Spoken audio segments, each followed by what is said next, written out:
sampah-sampah plastik yang terbuang dan tidak terpakai. Ada istilah barunya yaitu sampah plastik yang tertolak. Tertolak untuk masuk ke bank sampah. Jadi dia tidak dihargai atau kurang dihargai atau dia tidak bisa diterima.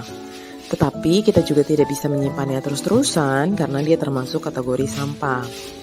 Nah, ini aku sudah pilah mana yang bersih dan yang merah ini agak berminyak sedikit karena dia bekas packaging makanan.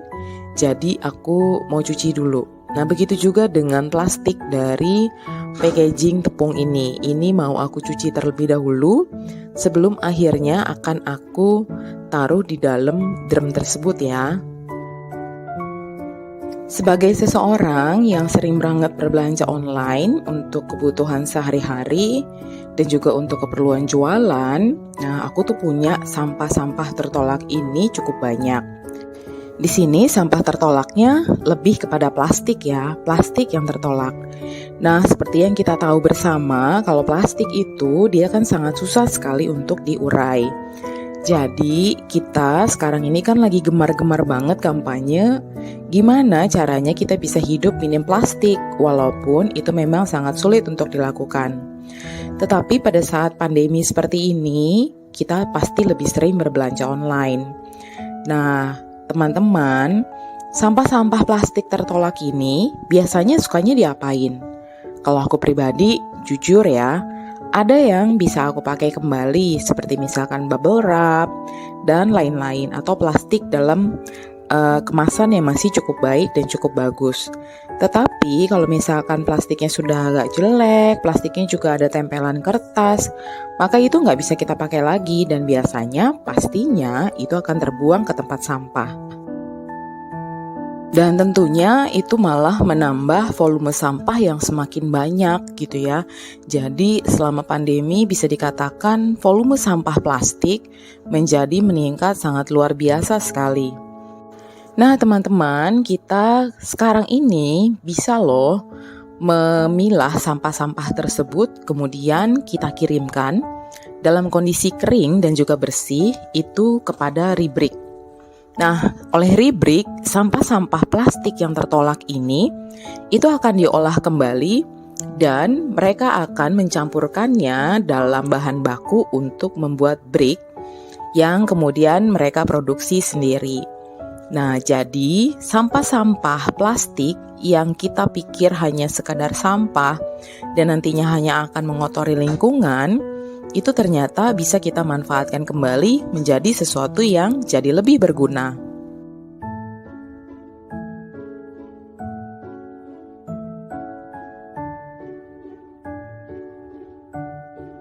Namun untuk sampah-sampah yang dari kardus, ini biasanya tidak aku buang ya, karena bisa aku pergunakan kembali. Jadi di sini yang khusus aku bicarakan adalah sampah-sampah plastik yang memang tidak bisa diterima di bank sampah atau tidak bisa dihargai kembali. Dan kalaupun misalnya kita menyimpannya, tetapi kalau volume masuk ke dalam rumah kitanya juga sudah terlalu banyak, maka sama saja itu akan menumpuk dan lama-kelamaan justru dia hanya akan menjadi sampah. Kategori plastik apa saja sih teman-teman yang bisa kita kasih atau kita kirimkan kepada Rubrik? Nah, nanti akan aku bahas lebih lanjut ya, tetapi bisa kita lihat contohnya di sini. Sedari tadi aku membuka paket-paket. Nah, plastik-plastik packaging yang kita terima itu termasuk salah satu item yang bisa kita kirimkan kepada Rubrik dan bisa dipergunakan kembali, asalkan dalam kondisi yang bersih. Seperti label nama pengiriman, itu jangan dimasukkan ke dalam paket yang kita kirimkan. Jadi kondisinya bersih dan kering, tidak ada kertas yang menempel, khusus hanya plastik saja. Kemudian kita juga bisa mengirimkan bubble wrap. Nah, kalau misalkan bubble wrapnya ada yang bisa terpakai, mungkin bisa saja lebih bagus. Tetapi jika tidak bisa dipakai, seperti misalkan yang sedang aku buka ini, dia itu sudah terlalu tebal banget sampai akhirnya aku susah untuk membukanya. Jadi aku terpaksa sayat gitu ya dengan pisau. Jadi dia jadi kayak lebih kecil-kecil gitu. Nah, sebetulnya bisa sih kita pergunakan kembali, tetapi jadinya akan banyak menumpuk di rumah kalau memang jarang kita pergunakan. Ini juga bisa termasuk salah satu item yang bisa kita kirimkan kepada Ribrik untuk diolah kembali.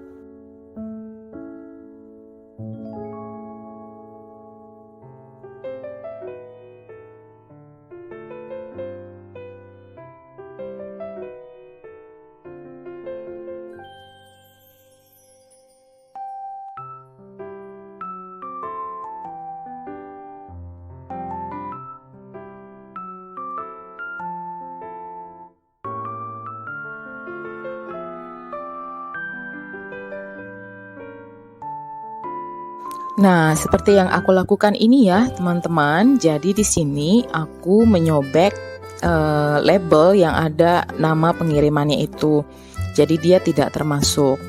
Nah, kemudian kita bisa pisahkan juga untuk plastik-plastik yang memang dia itu kotor gitu ya, atau dia berminyak seperti yang tadi aku di awal itu. Jadi kita cuci dulu terlebih dahulu nih teman-teman. Nah, seperti yang tadi aku bilang, kalau barang-barang yang biasanya aku beli secara online itu tidak hanya kebutuhan untuk di rumah saja, tetapi juga kebutuhan untuk berjualan. Nah, itu makanya sampah-sampah di rumah aku terkait plastik yang tertolak itu jadinya cukup banyak ya.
Dikarenakan aku suka dengan moto dan juga karena harganya cukup murah, jadi kemarin itu aku beli langsung banyak. Cuma dulu tuh nggak sempet aku unboxing, jadi ini baru aku unboxing sekarang. Nah teman-teman, kita juga bisa mengirimkan label pada botol kemasan seperti ini itu kepada Ribrik. Tetapi mereka tidak menerima botolnya ya, hanya plastik kemasannya saja. Seperti yang aku tunjukkan di video ini.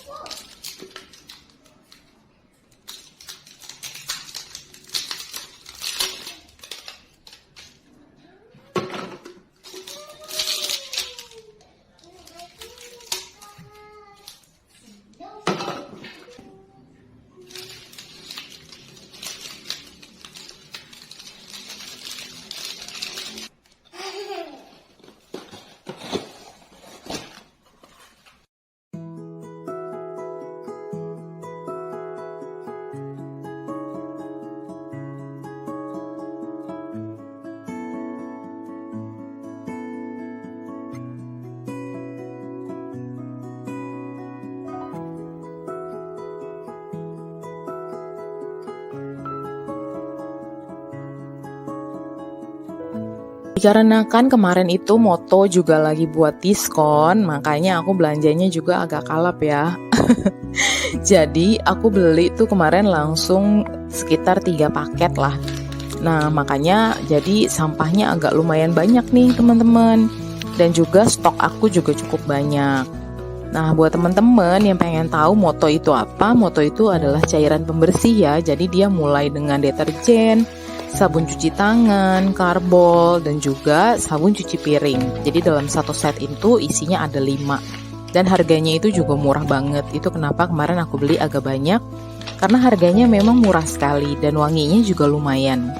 Nah aku stok kemarin agak banyak itu untuk cairan deterjen. Dia memang Wanginya cukup enak, harum, dan juga cukup menempel lama di baju gitu ya, atau di pakaian.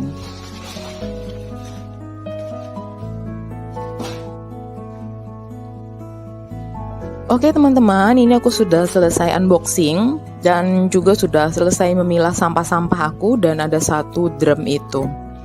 Nah, satu drum itu isinya sekitar 60 liter ya, dan dia hampir penuh. Oke, ini moto-moto aku itu sudah aku simpan.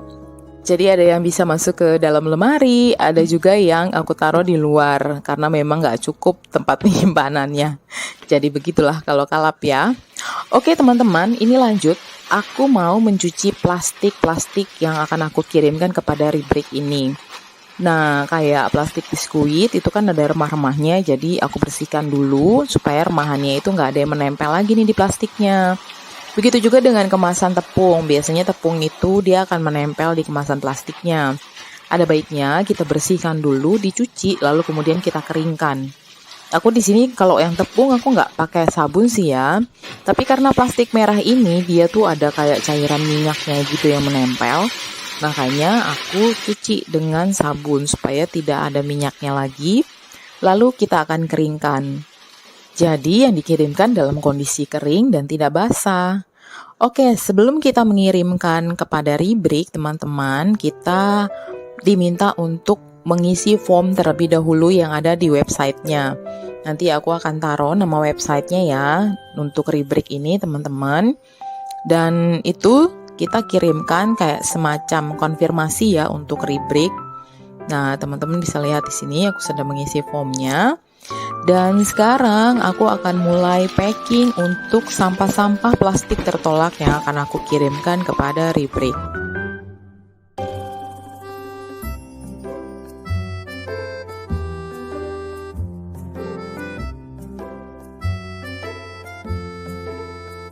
Dan ada sebanyak ini teman-teman, ini untuk sekitar belanja online 1 bulanan lah ya.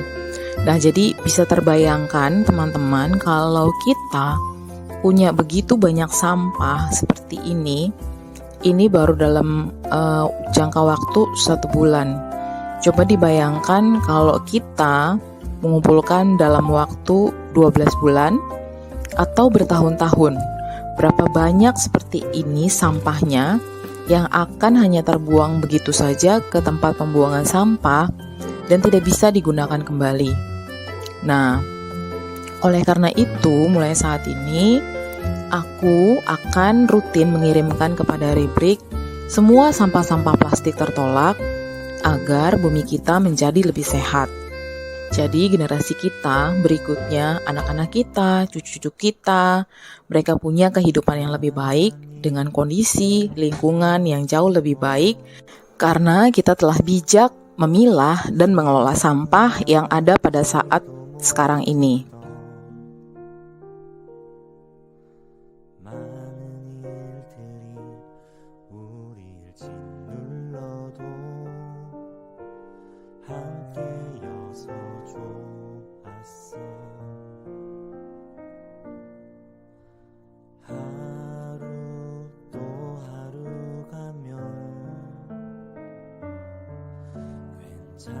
괜찮아질 것만 같던 어둡고 길고 길었던 날들 함께여서 고마워 수고했어 오늘도 많이 힘들었지만 아파했던 기억들 모두 흘려버리고 모든 순간에 내게 말해 수고했어 오늘도 정말. Nah teman-teman, jika teman-teman sudah pernah lihat video aku sebelumnya tentang aku beres-beres dapur dengan pengelolaan limbah dapur yang kita ubah menjadi kompos atau pupuk organik, maka saat ini aku membuatnya itu untuk pemilahan sampah dalam kategori limbah plastik yang tertolak atau tidak terpakai. Jadi ini agak berbeda dari yang kemarin ya. Nah, aku juga pribadi sebenarnya baru tahu tentang Rebrick ini dari seorang teman yang posting kirimannya itu di Facebook. Nah, jadi kemudian aku lihat, aku baca, dan juga aku kunjungi website dan juga Instagramnya Rebrick. Kemudian aku putuskan aku ingin ikut menjadi Rebrickers atau seseorang yang kita tuh berdonasi terhadap kegiatan Rebrick dengan cara mengirimkan sampah-sampah plastik tertolak ini. Dan paketnya sudah siap dikirim teman-teman. Itu aku pakai kertas bekas ya untuk menulisnya, jadi tidak terbuang percuma begitu saja menjadi sampah. Itu adalah kertas nota yang aku peroleh dari paket online tadi untuk pengiriman madu ya teman-teman. Jadi kita pakai kembali. Oke teman-teman, ini adalah co-founder dari Rebrick yang ternyata mereka adalah 2 orang wanita. Wah, keren banget ya teman-teman ya. Nah, mereka adalah Mbak Ovi Sabrina dan Mbak Novita Tan. Nah, berikut di sampingnya itu adalah produk yang diproduksi oleh Rebrick, yaitu paving block. Jadi, sampah-sampah plastik tertolak itu dicampur ke dalam paving block itu ya. Nah, teman-teman, mereka itu memproduksi suatu barang dengan cara eco building material, yaitu building material yang diproduksi dengan cara yang ramah lingkungan dan hasil produksinya juga mengurangi dampak terhadap lingkungan dan membuat sampah menjadi satu produk yang jauh lebih berguna daripada hanya terbuang begitu saja. Dan inilah bagaimana Rebrick mengolah sampah plastik tertolak menjadi eco paver. Jadi Rebrick collecting waste terlebih dahulu, yaitu mereka mengkoleksi sampah yang bisa datang dari mereka jemput bola ataupun mereka mendapatkan donasi dari orang-orang seperti kita yang disebut dengan Rebrickers. Nah, inilah penampakannya ya teman-teman dalam proses pengolahannya. Jadi dibuat menjadi potongan yang kecil-kecil sekali seperti itu, baru kemudian dicampurkan dalam bahan baku untuk membuat paving block. Kemudian bagaimana caranya kita mau melakukan donasi sampah plastik kepada Rebrick? Yang pertama, kita pisahkan sampah sesuai dengan jenis yang dibutuhkan. Dan juga jangan lupa teman-teman, untuk labelnya itu selalu dibuang ya kalau misalkan kita pakai sampah plastik yang berupa kemasan pengiriman barang online. Yang kedua, sampah yang dikirimkan harus dalam keadaan bersih dan juga kering. Yang ketiga, kita isi form, kemudian kita kirim sampahnya ke drop box dari Rebrick. Kemudian, jenis-jenis sampah apa saja sih teman-teman yang bisa kita kirimkan? Nah, berikut adalah gambar-gambarnya. Informasi ini juga bisa teman-teman dapatkan dari Instagram ataupun website Rebrick ya. Nanti akan aku taruh di description box untuk link dari websitenya. Nah, jadi kemasan-kemasan tersebut yang biasanya kita suka buang, jangan dibuang lagi teman-teman. Tapi kita bisa membantu bumi kita menjadi lebih baik dengan cara kita mengirimkan barang-barang ini kepada Rebrick. Jadi sampah-sampah ini akan diolah menjadi paving block, jadi sesuatu barang yang lebih berguna. Nah, ini adalah beberapa alamat Dropbox yang bisa kita kirimkan. Dan ada salah satu tempat yang bisa dikirimkan juga untuk ke Bandung. Selebihnya sih masih ke daerah Jakarta saja. Kita doakan bersama ya teman-teman, semoga jangkauan Rebrick menjadi lebih luas dan juga ada teman-teman dari daerah lain juga bisa ikut berpartisipasi menjadi Rebrick.